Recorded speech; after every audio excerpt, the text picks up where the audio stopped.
Birmingham, Alla Devon Crawford, 24, a black Alabamian, came home from the University of Chicago to vote against the Republican Roy S.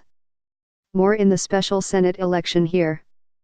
M.R. Crawford, who is earning a master's degree in divinity, was standing near the stage at the victory party for M.R. Moore's opponent, Doug Jones, arguing that M.R.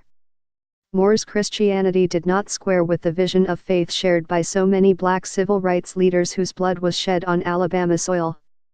M.R. Moore's version, he said, sanctifies the truth-making power of white men and was really just a masquerade for white supremacy.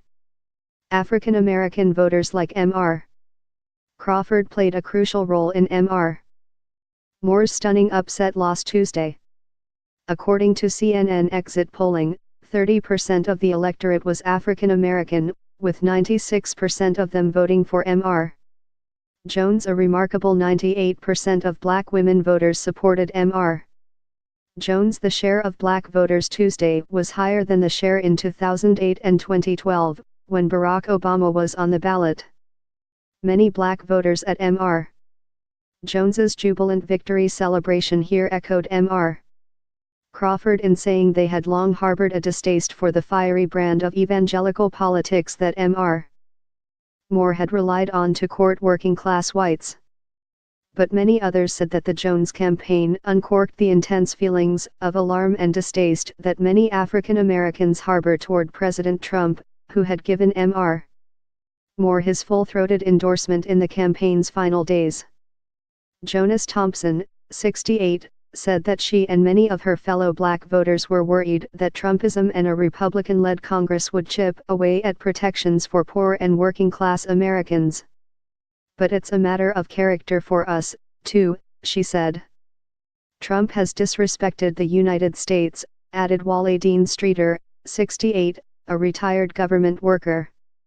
How can you teach children in high school and college to respect their leaders when he's acting like a child? M.R. Jones, 63, a former federal prosecutor, entered the race as a not particularly well-known face for many black voters here. But he had a deeply resonant story to tell them, having successfully prosecuted 2 white Klansmen for their roles in the 1963 bombing of the 16th Street Baptist Church in Birmingham that killed 4 African American girls. As M.R. Moore was hobbled by allegations that he had engaged in inappropriate relations with teenage girls while in his 30s, M.R. Jones's campaign coffers grew fat, and in late November his campaign manager said the team would try to make contact by mail, phone, or otherwise with every likely black voter 5 or 6 times before Election Day. The campaign and its allies looked for ways to reach out to black voters without stirring up white Republicans. M.R. Jones toured black churches in Selma with Representative Terry Sewell, an African American congresswoman.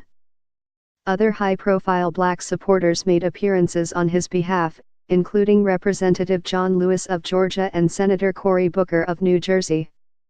Toward the end of the campaign, M.R.